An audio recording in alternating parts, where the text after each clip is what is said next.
কে আল্লাহ মাফ করে না।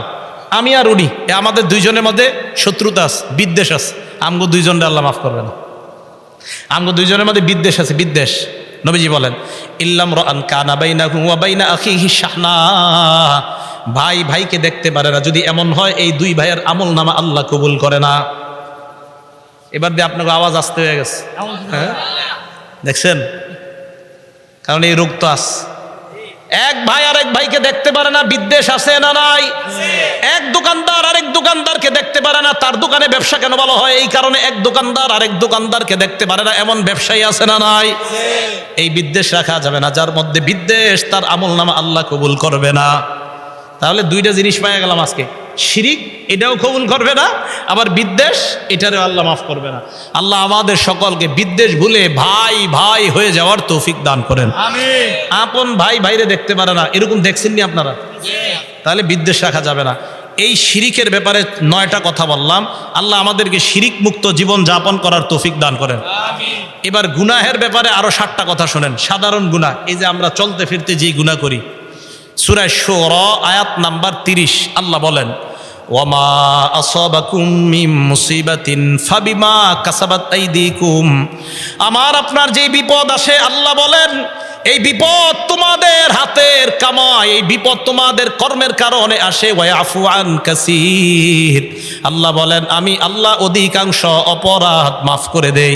এই জায়গাটা একটু বুঝেন, আমরা অপরাধ করতেছি মনে করেন 100টা, আল্লাহ কয় আরে তোদের তো 90টা মাফি করে দেই, 10টার কারণেই না ধরি, 100টার কারণে ধরলে তো খবর আছে। ওয়ায়াফু আন কাসীর, আমি তো অনেক মাফ করে দিই। তো আল্লাহ বলছেন তোমাদের অপরাধের কারণে বিপদ আসে, গজব আসে, আর আমি তো সব অপরাধে তোমাদেরকে ধরি না। ওয়ায়াফু আন কাসীর, অনেক অপরাধ তো আমি মাফি করে দিই, ছোট কয়েকটার কারণে ধরি, সবগুলার জন্য ধরলে কি অবস্থা হইতো? ওয়ায়াফু আন কাসীর। তাহলে এবার আপনাদের কাছে জিজ্ঞাসা করি, বলেন গজব আসে, বলেন আমাদের হাতের কামাই, গজব আসে কার কারণে? আমাদের কারণে। বলেন তো গজব আসে কার কারণে? আমাদের গুনাহের কারণে। বলেন গজব আসে কেন? আমাদের গুনাহের কারণে।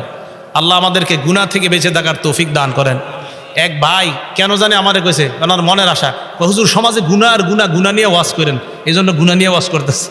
গুনাহ আর গুনাহ, তো চিন্তা করলাম রমজান সামনে, ওই বেচারা সহজ সরল মানুষ বলছে হুজুর গুনাহ, গুনাহ নিয়ে ওয়াজ করেন। তো রমজানের আগেই গুনাহমুক্ত জীবন যাপন যেন অর্জন করতে পারি, আল্লাহ তৌফিক দান করেন।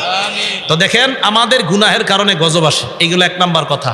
2 নম্বর কথা, বুখারী শরীফের 6308 নম্বর হাদিস। এবার আমার দিকে সবাই তাকান, বলেন আমরা ইমানদার না বেঈমান? বলেন আলহামদুলিল্লাহ। তাহলে আলহামদুলিল্লাহ আমরা ইমানদার। আব্দুল্লাহ ইবনে মাসউদ রাদিয়াল্লাহু তাআলা আনহুর বর্ণনা, তিনি বলেন ইন্নাল মুমিনা ইয়ারা যুনুবাহু কান্নাহু কাঈদুন তাহতা জাবাল। আমার দিকে তাকার একজন ইমানদার গুনাহ করার আগে, আমি আপনি আজকে থেকে গুনাহ করার আগে ওই ইমানদার মনে করবে আমি একটা পাহাড়ের নিচে বসা, ইয়াখাফু আইয়াকা আলাই, এই পাহাড় আমার উপর পড়তে পারে। বলেন তো পাহাড় যদি আমার উপর পড়ে আমি বাঁচবো না মারা যাব? এবার আপনাদের কাছে প্রশ্ন, একজন ইমানদার ছোট একটা গুনাহকে বলেন তো আজকে থেকে আমরা কিসের মতো মনে করব? একটা গুনাহ করেন না, চেষ্টা করবেন একটা গুনাহ যেন আপনার দ্বারা না হয়, চেষ্টা করবেন। যেমন এই যে ওনার সাথে আমি বাসের সিটে বসলাম, আমার কারণে বাসের সিটে বসেও যেন উনি কষ্ট না পায়, এই চেষ্টা করা। আমি আরেকজনের সাথে বাসের সিটে বসলাম, বাস একটা মুসলমান যেন আমার কারণে কষ্ট না পায়। আমি আপনি একসাথে রাস্তায় হাঁটতেছি, আপনি একটু কষ্ট করে চলেন, ওনারে সুন্দরভাবে হাঁটতে দেন। বুঝাইতে চাইলাম এই গুনাহ আপনি যখন রাস্তায় হাঁটবেন টেনশনে থাকবেন, না জানি আমার শরীর থেকে কোনো আঘাত লোকটা পেয়ে যায়, আপনি মনে করবেন আমার উপরে একটা পাহাড়, এই পাহাড় আমার উপরে পড়তে পারে। ইমানদার ছোট্ট একটা গুনাহকে মনে করবে বিশাল এক পাহাড়। বলেন ইমানদার ছোট্ট গুনাহ কিসের মতো মনে করবে? পাহাড়। এখন থেকে গুনাহ করার আগে চিন্তাটা আইনেন। এবার দেখেন কি কয়, আজির পাপাচার বান্দা ইয়ারা যুনুবাহু কাযুবাবিন মাররা আলা আনফিহি, পাপাচার বান্দা গুনাহকে মনে করবে একটা মাছির মতো, এই মাছিটা নাকের ডগার সামনে দিয়ে যায় আবার চলে আসে, কোনো ব্যাপার না। ইমানদার বান্দা গুনাহকে মনে করে পাহাড়, পাপাচার বান্দা গুনাহকে মনে করে মাছি। আজকে থেকে একটা মিথ্যা কথা বলার আগে চিন্তা করবেন, আরে আমি যদি ইমানদার হই মিথ্যা কথা আমার কাছে কিসের মতো, আর আমি যদি পাপাচার হই এই মিথ্যা কথা আমার কাছে মাছির মতো। আবার আজকে থেকে আমরা মনে করব একটা মিথ্যা কথা হাসি ঠাট্টায় যদি আমরা বলি এই মিথ্যা কথাটা কিসের মতো বলেন? পাহাড় পাহাড়। আর যদি পাপাচার হয় তার কাছে মিথ্যা কথা মনে হবে কিসের মতো? একটা মাসিয়ার ব্যাপার না। ব্যবসায়ী ভাইরা খুব ভালো ভালো করে ব্যবসা করেন, সততার সাথে ব্যবসা করেন, হালালভাবে ব্যবসা করেন, আল্লাহ বরকত দিবে, আল্লাহ বরকত দিবে ইনশাআল্লাহ। সততার সাথে যথাসম্ভব সততার সাথে ব্যবসা করেন। আপনি যেন একটা কোনো কারণে মিথ্যা কথা বলতে না হয়, ব্যবসা করেন। আল্লাহ আমাদের সকলকে সততার সাথে চলার তৌফিক দান করেন। তাই আপনারা জবাব দেন, বলেন ইমানদার গুনাহকে কিসের মতো মনে করে? আর পাপাচার গুনাহকে কিসের মতো মনে করে? মাসির মতো মনে করে। এগুলো 2 নম্বর কথা গুনাহের ব্যাপারে। 3 নম্বর কথা, তিরমিজি শরীফের 3334 নম্বর হাদিস, 3334 নম্বর হাদিস। ক্বালা রাসূলুল্লাহ সাল্লাল্লাহু আলাইহি ওয়াসাল্লাম, আল্লাহ নবী বলেন, ইন্নাল আবদা ইযা আখতাআ খাতিআ, কোন বান্দা যখন একটা পাপ করে, আমি আপনি যখন একটা পাপ করি, বলেন কয়টা পাপ? একটা। নুকিতাত ফি কলবিহি নুকতাতুন সাউদা, অন্তরের মধ্যে একটা কালো দাগ পড়ে যায়।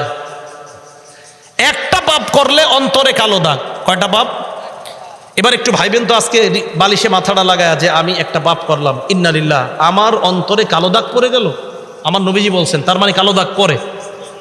ফাইদা হুয়া নাজা, আপনি অপরাধ করার পর যদি অপরাধ থেকে আপনি বেঁচে যান, ওয়াস্তাগফারের পর যদি আপনি তওবা করেন, আল্লাহর কাছে যদি আপনি ক্ষমা চান, নবী বলেন সুকিলা কলবুহু, তোমার অন্তরটা আল্লাহ কালো দাগ মুক্ত অন্তর বানায় দেয়। তাহলে বলেন একটা পাপ করলে অন্তরের মধ্যে কি দাগ পড়ে যায়? এই কালো দাগ সাদা করার উপায় হলো তওবা করা, ইস্তেগফার করা। আল্লাহ আমাদের সকলের গুনাহগুলো যেন মাফ করে দেয়। পরেন আমার সাথে আস্তাগফিরুল্লাহ। এই নিয়তে বলেন যে আল্লাহ আমি কত গুনাহ করছি, আমার অন্তরে কালো দাগ আছে, এই দাগ আপনি সাদা করে দেন। মুহাব্বতের সাথে বলেন আস্তাগফিরুল্লাহ। বলেন আল্লাহ আমরা আপনার কাছে ছোট বড় সমস্ত পাপ থেকে ক্ষমা চাই, আল্লাহ আমাদেরকে ক্ষমা করেন।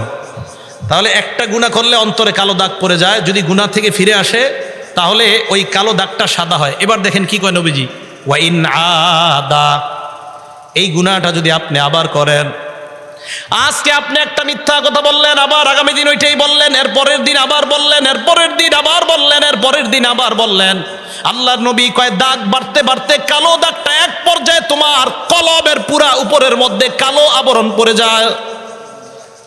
বারবার যখন একই অপরাধ তুমি করবা, তোমার কলবের উপর কালো আবরণ বাড়তে বাড়তে এই কালো দাগটা পুরা অন্তরের উপর পড়ে যায়।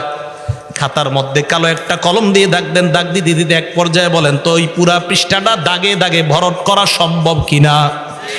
এইভাবে আপনি কালো দাগের মাধ্যমে যেমন এই পৃষ্ঠাটা ভরট করা সম্ভব, কলবের টুকরাটা হলো মসুরির ডালের মতো ছোট্ট একটা টুকরা। আল্লাহর নবী বলেন এই কলবের মধ্যে একটা কালো দাগ পড়ে যায়। তুমি যখন পাপ বাড়াইতে থাকো, বাড়তে বাড়তে তোমার কলবের পুরা উপরের মধ্যে একটা আবরণ পড়ে যায়। আল্লাহ না করুক, আল্লাহ না করুক, আল্লাহ না করুক, এই আবরণওয়ালা কলব নিয়ে যদি কিয়ামতের ময়দানে আপনি উপস্থিত হয়ে যান, আল্লাহ পাক রব্বুল আলামিন বলেন কাল্লা ইন্নাহুম আর রাব্বিহিম ইয়াউমা ইযিল লামাহজুবুন, এই মানুষগুলো আমার থেকে আড়াল হয়ে যাবে, আমি তাদেরকে দেখতে চাই না, তারাও আমাকে দেখবে না।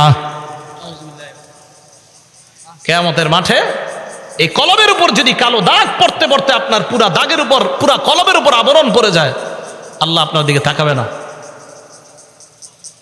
আল্লাহ আপনার থেকে আড়ালে থাকবে, যা তোর কলবে দাগ, কালো দাগ। আল্লাহ আমাদের সকলকে সাদা দিল, সাচ্চা দিল নিয়ে কবরে যাওয়ার তৌফিক দান করেন।